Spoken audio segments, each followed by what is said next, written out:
We return! Another late summer day, very hot. Hopefully you can't hear the fan. Oh my god, level 2 and level 1. We're 5 parts in and we're level 2 and level 1. I kind of love that.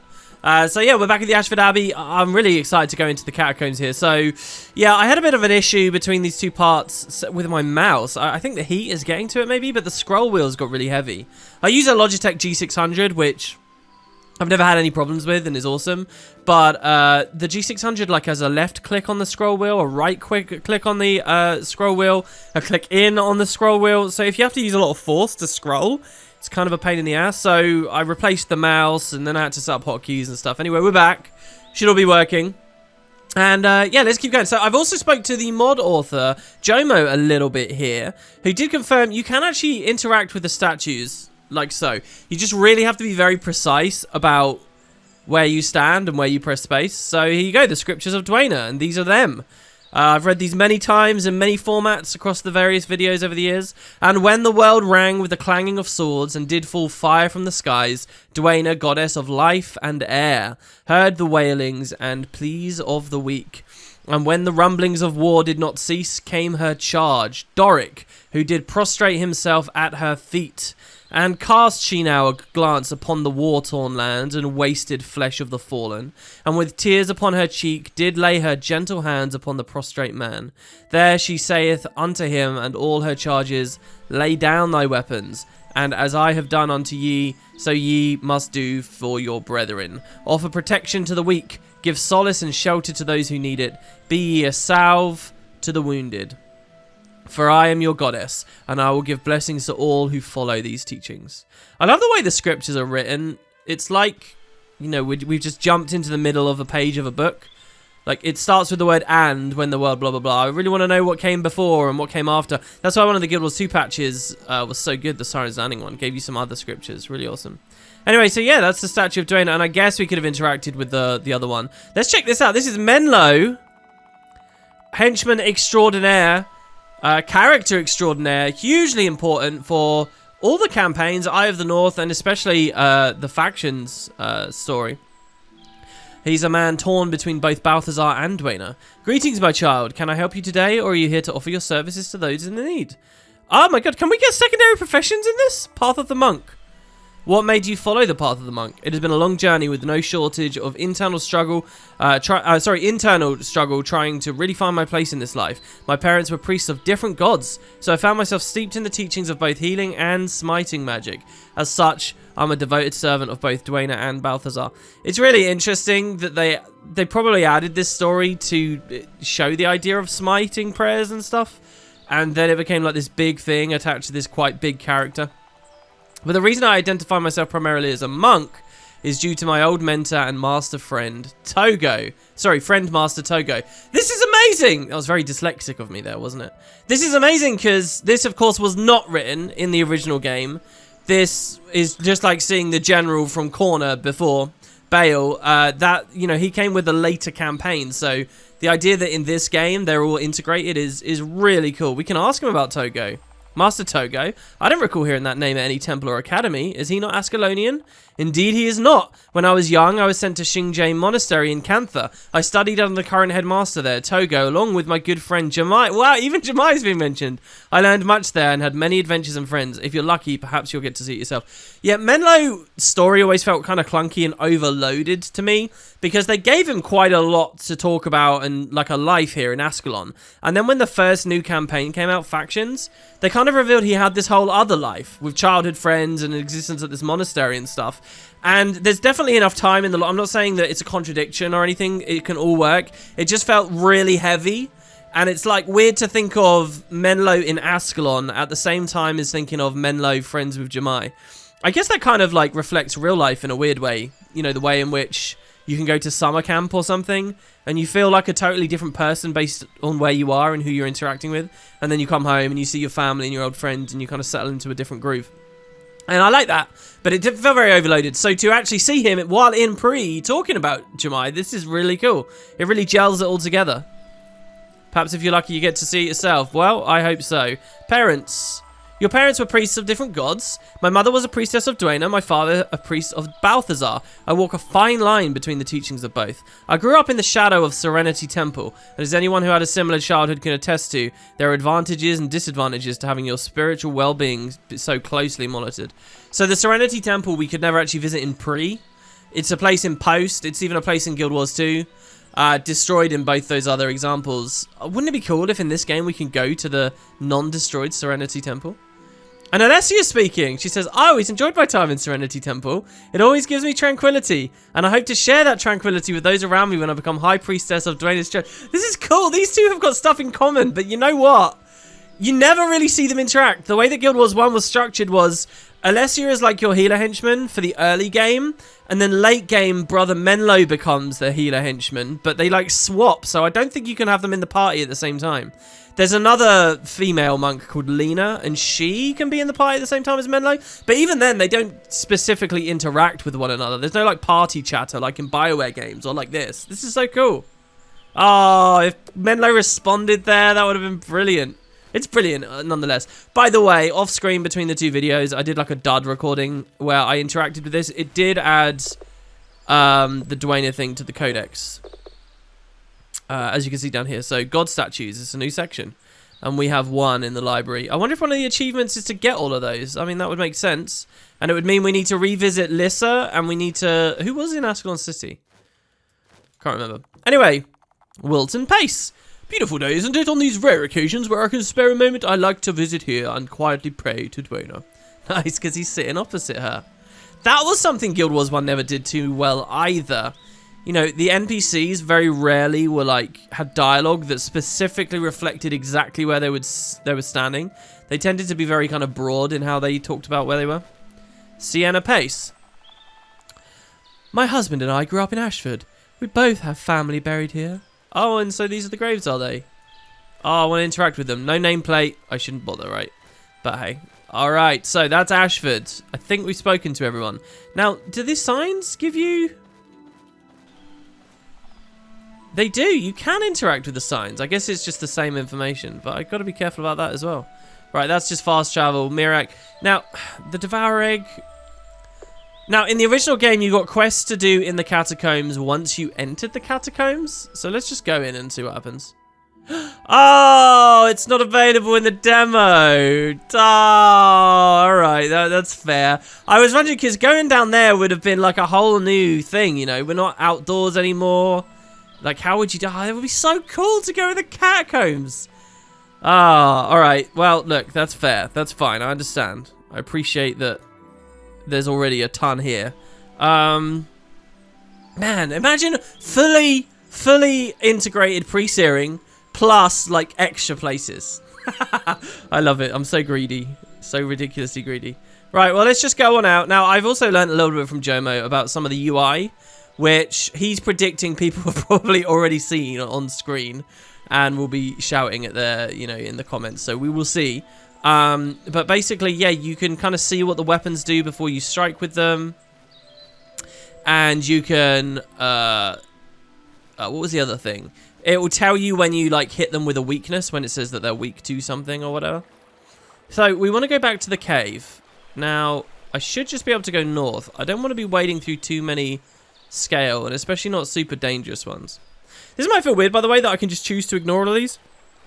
But that's totally legit as far as Guild Wars 1 was concerned. Let's quickly kill this guy. Bring it on. And hopefully I can show you what I mean. So yeah, at the top, you see how it says what Frenzy does and Healsig does? When I mouse over weapon attack, it's also doing that. And I wasn't really noticing that because I was clicking quick and then it goes away. But if you just mouse over for a brief moment in the previous video. So look, 15% chance for the knockdown. 21 damage is what it's listing here now, so yeah. And then the same over here. She's using a sword, 11 damage, 15% chance to inflict cripple. So we're kind of incapacitating pretty heavily here. Notice how we're in the river, by the way, and again, the screenshot is reflected it. Because we're in the river in the overworld. Alright, cool, another scale fin. Do you know what we should have done? We should have fast traveled and seen if we could purchase a skill for Alessia. I'm surprised that Mhenlo, well, maybe I'm not surprised. But I was vaguely expecting to be able to pick up some spells for her. But we've walked now, so I guess I'll do the cave first. Like, why not? Gwen wants to talk again? You're my favorite person. You're my favorite person. Am I getting a new tapestry each time with this? I might be. Oh, by the way, speaking of Lena, there she is. She's known as a healer tending to the shrine here, but actually later she's the protection prayers kind of character. First they teach you about smiting and healing, and later they teach you about protection. Alright, so there's the Drake there as well, who still looks very scary to me. The broken flute is back, it seems. Let's just get on down, try and skip that brood caller there. Right, so acquire an egg. But let's see. You look like a sturdy person. All right, let's just try it. Screw it. Let's see. Let's see what happens. Is he following us? Oh, he is following us now. He's really close to me. It's almost like I am him. Look, I'm him when I'm walking on the left. I'm me on the right. That's like, you know, those people that shave one side of their head completely bald and their beard on one side, but leave it to grow on the other. That's very, very strange. All right, maybe he'll be standing a little bit further back when we go inside. Hey, now that we're alone, can you do me a favor, he says. Sure, what do you need? This is all new. Can you gather the eggs for me and don't mention it to the Duke? I promise I'll stay out of your way. I'm terrified of these things. Sure, Faden, don't sweat it. Oh, really? All right, well, I guess at least he's not going to be in danger. I kind of got scared away from it before. All right. Oh, and by the way, this must be the eggs, right? Picked up Devourer egg. I see. Bring it on. I would have expected some forced battles here, actually. I'm not sure what I was expecting. Maybe when we pick up the eggs, I thought that he'd come rushing in at us or something. I guess the fights are so far still optional. In the context of Guild Wars 1, that kind of makes sense because, you know, it's the tutorial place. By the way, check this out. When she attacks, when Alessia attacks, this feels so good controlling Alessia in this way. This is way cooler than how it is in Guild Wars 1, where she's just kind of passively running around doing her own thing. She's being resisted because I put a sword on her.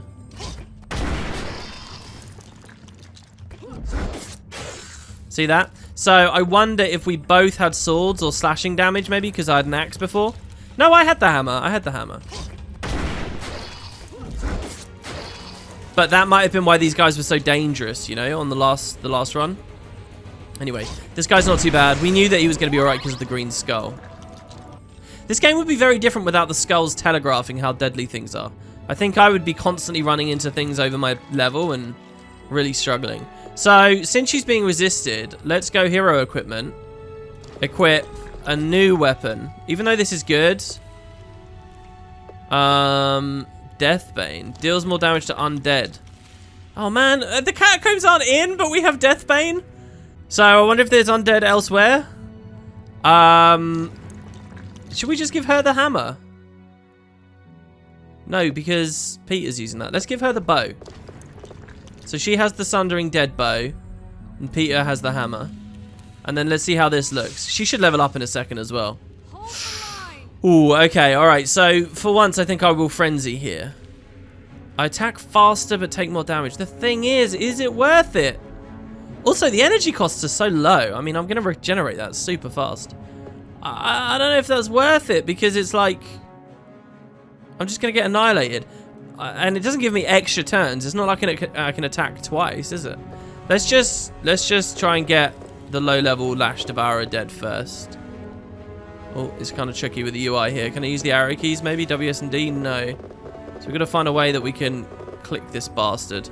All right, maybe that worked. I don't know whether it did. We can try it again. There we go. All right, yeah, we can spam through. Ah, there you go. Look. We're effective now. Hold on, it looks like she has a mace. That's very strange. Oh, no, Peter did hit the wrong one. Oh, well, that's not good, because now they're going to be, like...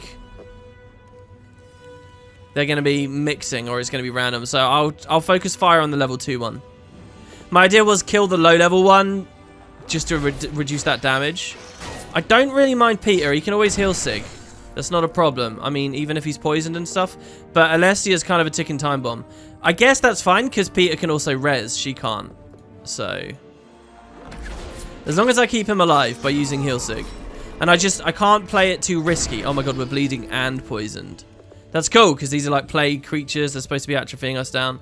Yeah, I just won't leave it too late. Otherwise, the reduced armor I get while using heal Sig might get me killed. Alright, so that's fine. And now we can just strike through. I think this fight's in the bag. Nice. There you go. She levels. I hope that poison doesn't persist outside of the field. She gets a bunch of stuff. 20 HP is the really nice one, I think, right now. And then the damage and stuff, obviously. Oh, and we get a flat bow. So yeah, Guild Wars 1 had like 4 different types of bows. They changed the arc, the speed, the range of the projectiles.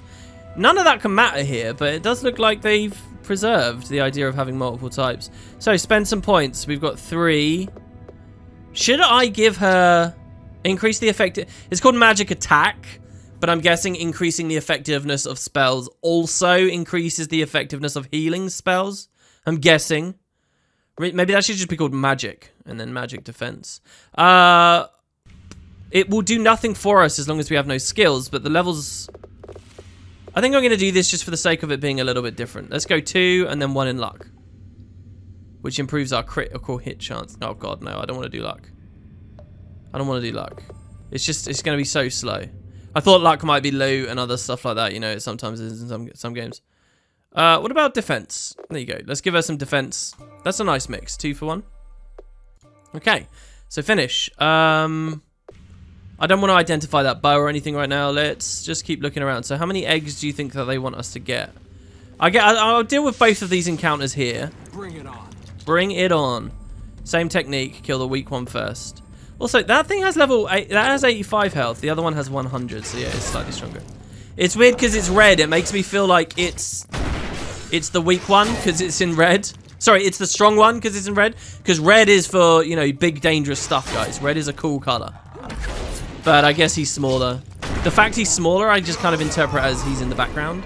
But then his sprite overlaps with the other one. So yeah, I guess it all makes sense. That's probably why it's also hard to hit the other one. It's always weird with JRPGs. Oh, we've dazed him. What I'm doing here is I'm spamming attack. But there's something about this combat system that I don't mind that I'm spamming attack here. A disease devourer has surfaced from underground. No! It doesn't get to attack instantly, does it? Wow, he's got pop-ups. Okay, we need to heal Sig here, so... First time we're doing this. Yeah, even if I'm just spamming attack, it feels like, I don't know, good. In other games, if I'm just spamming attack too much, it's really irritating. This conversation's come up a lot with, like, the Final Fantasy VII remake and the way that they do some of those recent games. Hell, Pokemon, I think about it a lot. Alright, so hopefully we don't die while trying to heal. This will be the moment. I know there's some of you sadistic bastards out there who want that to happen to me. These guys are a little bit more separated as well now, so I can properly target them. I'm going to keep going on this guy because he's low.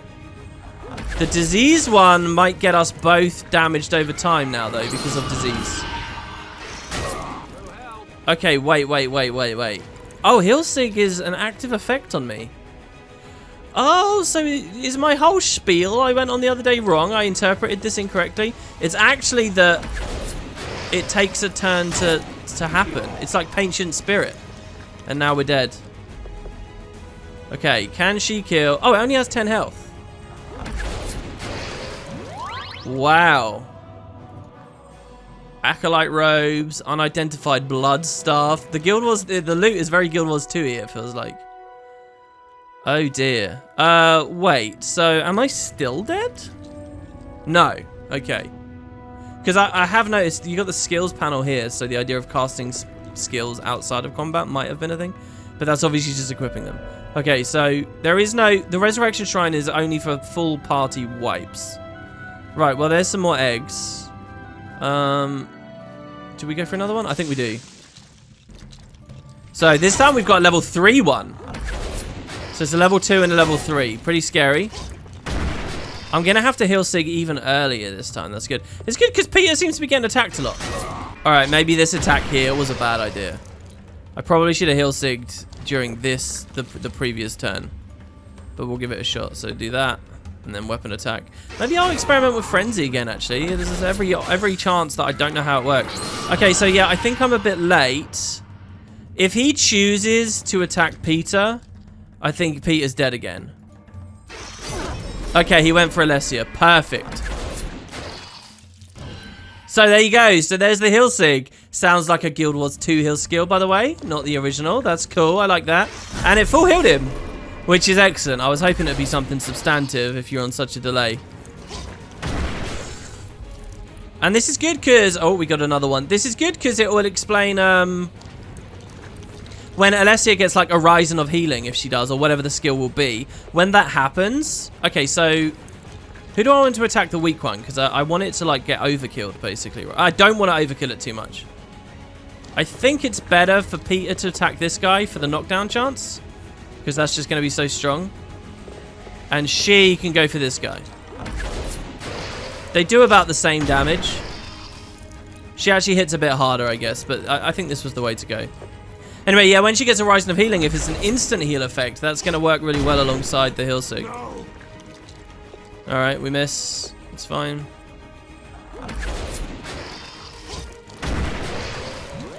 Nice. That no sound effect? I'm wondering where that's from. Oh my god, we're getting so much stuff. Including a new Curus, which is good. Right, let's grab this. That should do it. Let's get back to the Duke.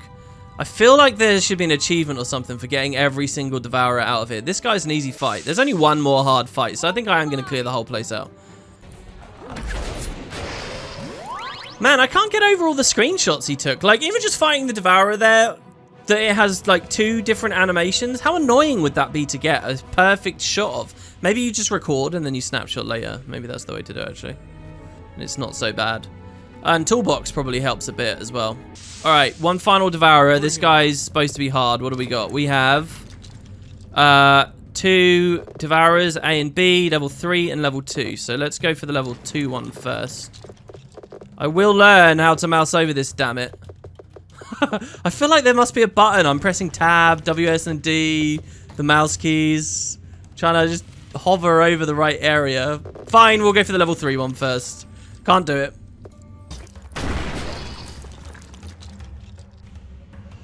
Nice, we got a knockdown, but we knocked down the one we weren't attacking.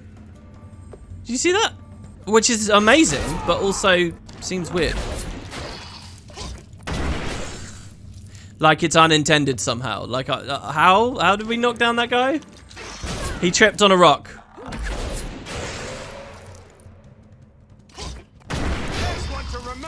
Oh, nice. He's dazed as well.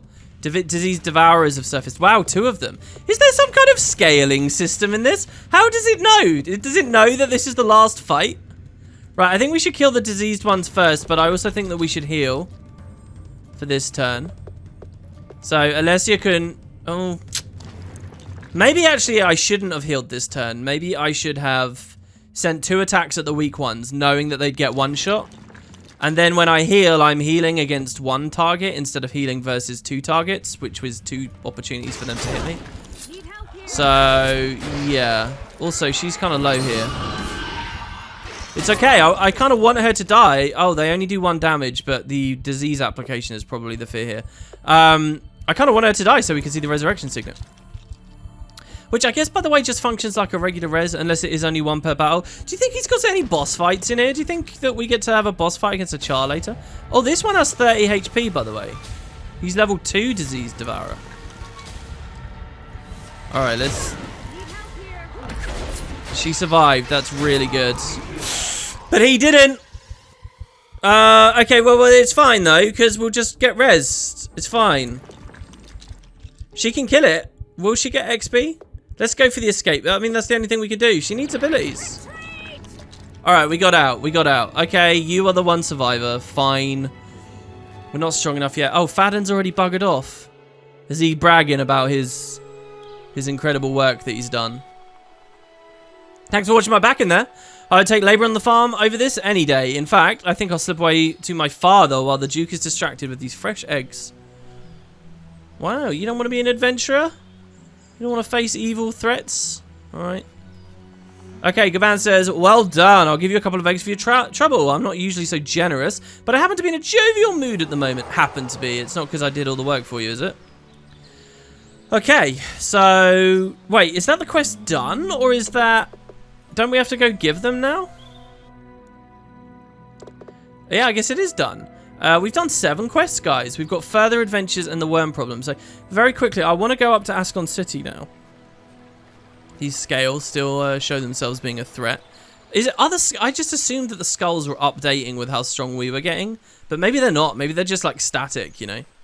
And the truth is that I can kill red stuff really easily. I love this screen, just because this feels like super extra, as in not a part of Guild Wars 1.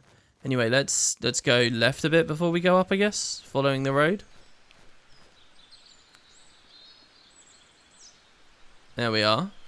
And let's see. So I should be able to interact with this sign like I could the other one, right? I swear, this sign is not interactable. That one isn't either. Alright, Haversdan... wait. What did you want to talk to me about? Beautiful day out, isn't it? Enjoy it while you can. Once you head off with Sir Titus, he's bound to lead you to the foulest Charr-infested dens there. What's on your mind?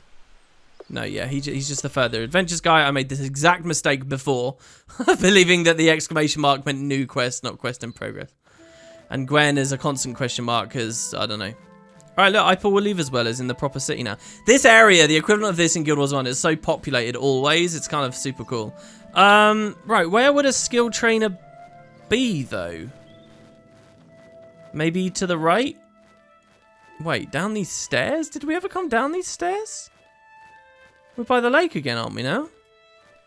Oh, this is super cool. I don't think you could come here in the actual game.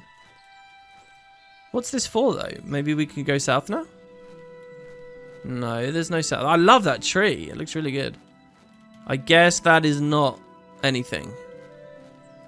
I mean, aside from being a nice little area, hinting at going to the right of Ascalon City. Instead of it just being mysteriously blocked off. Alright, what was up this staircase here? What if I went just further south there? There you go, skill trainer, skill trainer. I don't have anything new to teach you. Come back when you have a second profession. What?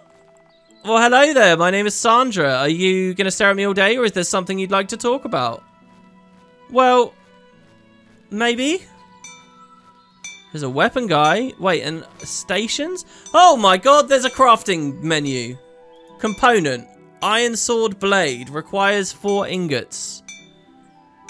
Sword hilt. This is weird. This is a combo of Guild Wars 1 and Guild Wars 2 crafting. Look at this. What? And then there's a short sword. I think we can probably do this as well, you know. That background is the UI from the second game. So hold on, if I go to inventory, item, salvage kit, use salvage kit. It's grayed out. Okay, well, hold on though. I'm sure I saw this. We have no weapons that aren't like... Okay, so hold on. Key item. Oh, I need to buy a new ID kit. Key items go away, I guess, on this.